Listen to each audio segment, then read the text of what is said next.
Hello, everyone out there.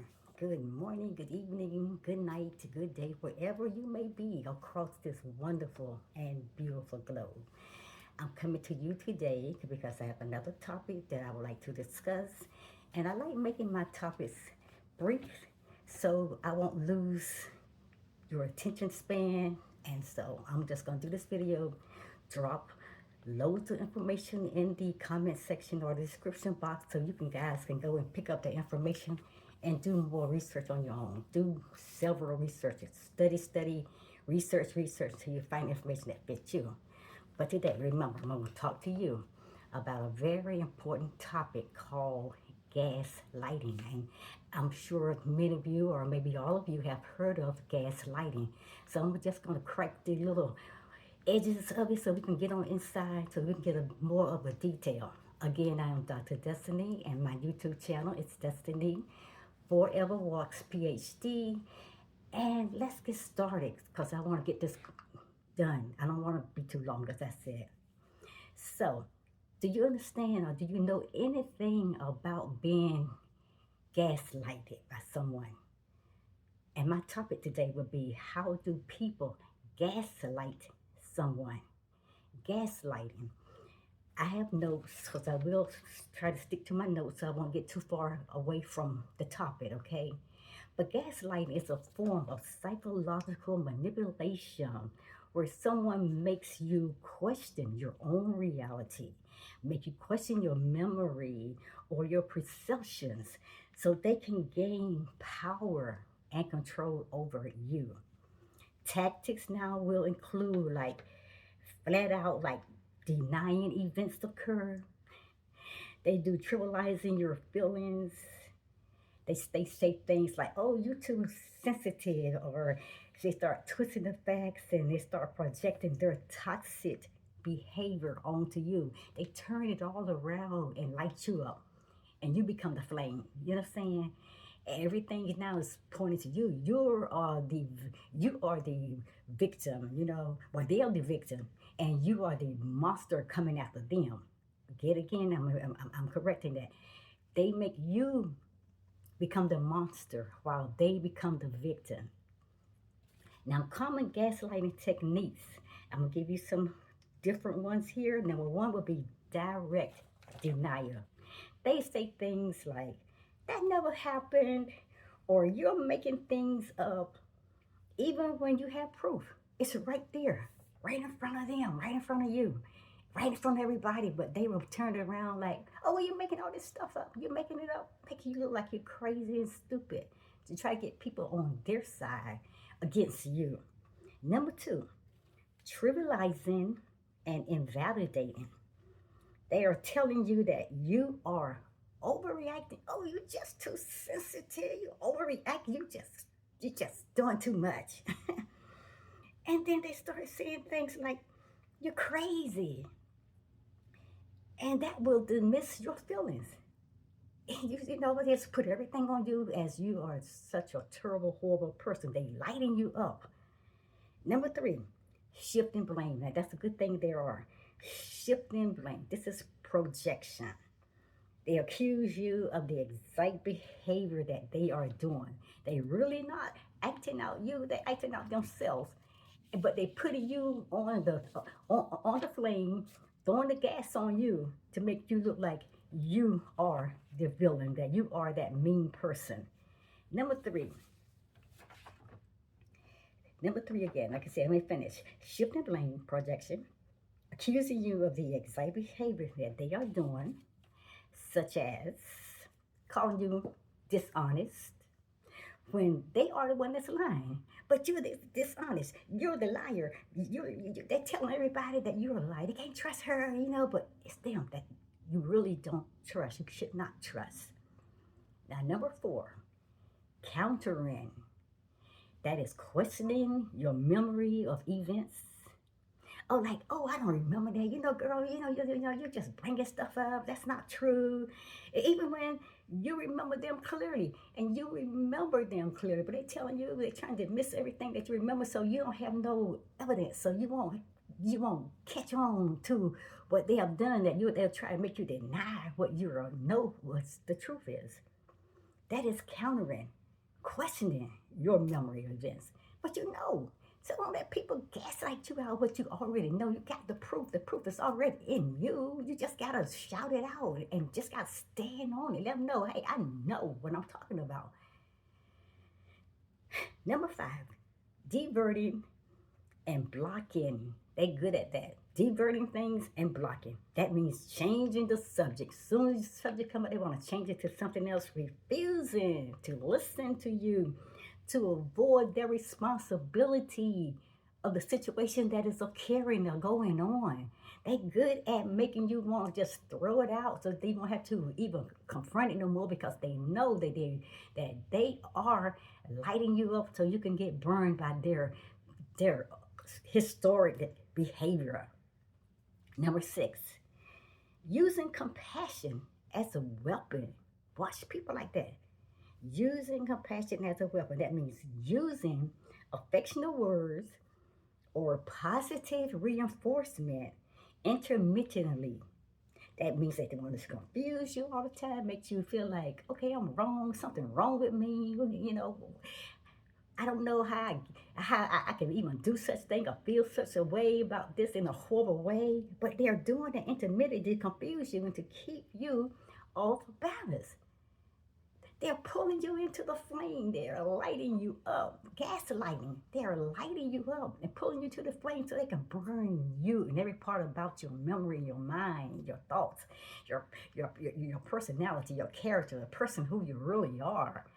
These are people that gaslight people. These are the ways that they use these situations or these things that they use to be able to manipulate and to control you and to take your power.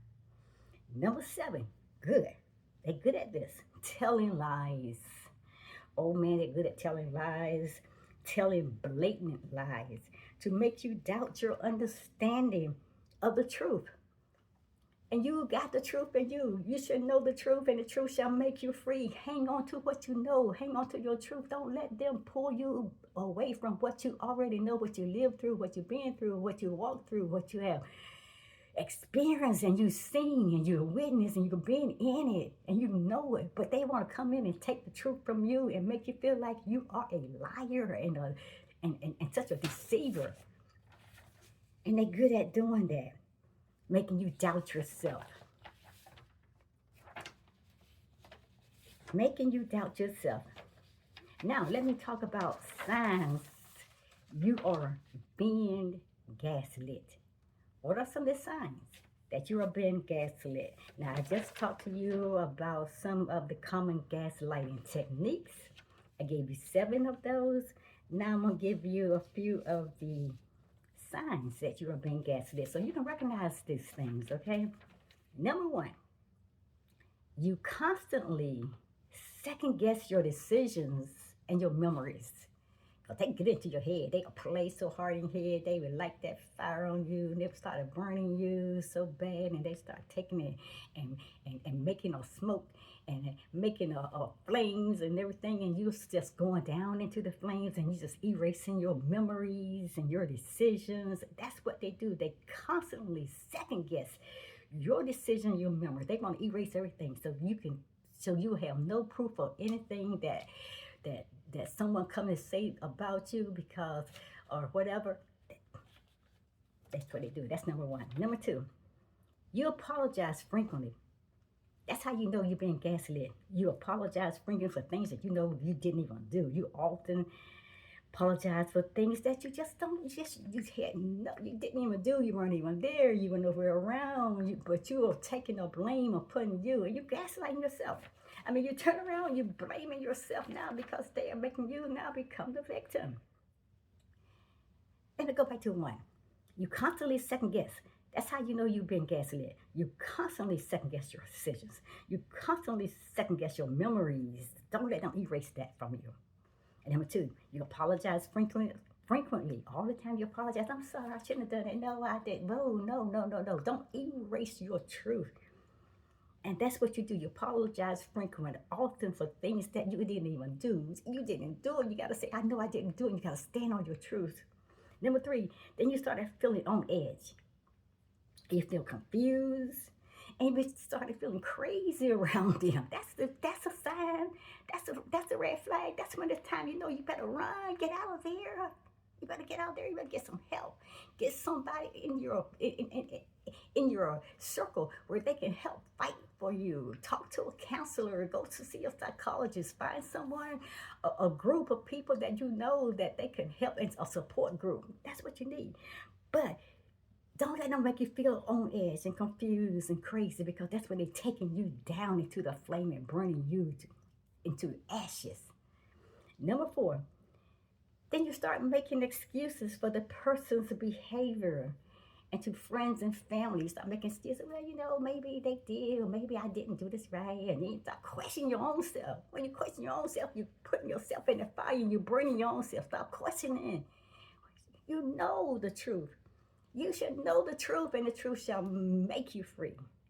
So stop questioning yourself. Stop making excuses for the person's behavior to their friends and to their family. Just call them out right in front of them. Let them know, hey, this person has a situation going on. They're gaslighting people. Just be honest and be upfront. And number 5, you feel like you can't do anything right. Everything you do is like, you can't do it right. You're doing it wrong. That's a horrible place to be in. I'm serious. You don't want to ever fall into that place. You fall into a rock bottom situation. You don't want to fall there. Don't doubt yourself. Don't question yourself. You know you better than anybody else. Don't let nobody define you, who you are. That's what they do. They'll make you feel like you can't do anything right. Now let's go give you a conclusion here. And then we'll be done, and I'll drop all the information. Please take this serious. Read this information. Read this what I put in the comment section. Read what I put in the description box. Read it, and then go out there and do all the information, study, research this, and with anything that you can to get that information. Talk to someone. That's it. Get a psychiatrist. Get someone on your team. Consult with someone that can help you. Find a group of people that can be your accountability partner, that can be your support team. You gotta get past this, because you are a whole lot better than what they're doing to you. Now, conclusion: gaslighting can occur in relationships, including romantic partnerships, workplaces, or with family members. And sometimes your family members set you on fire quicker than anyone else.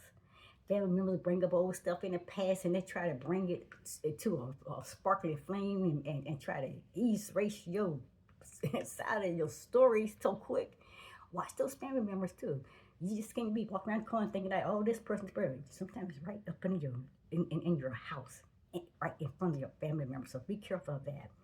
Now, if you feel like you are experiencing any of these things that I'm just talking about today, then it's crucial, very crucial, to document these events.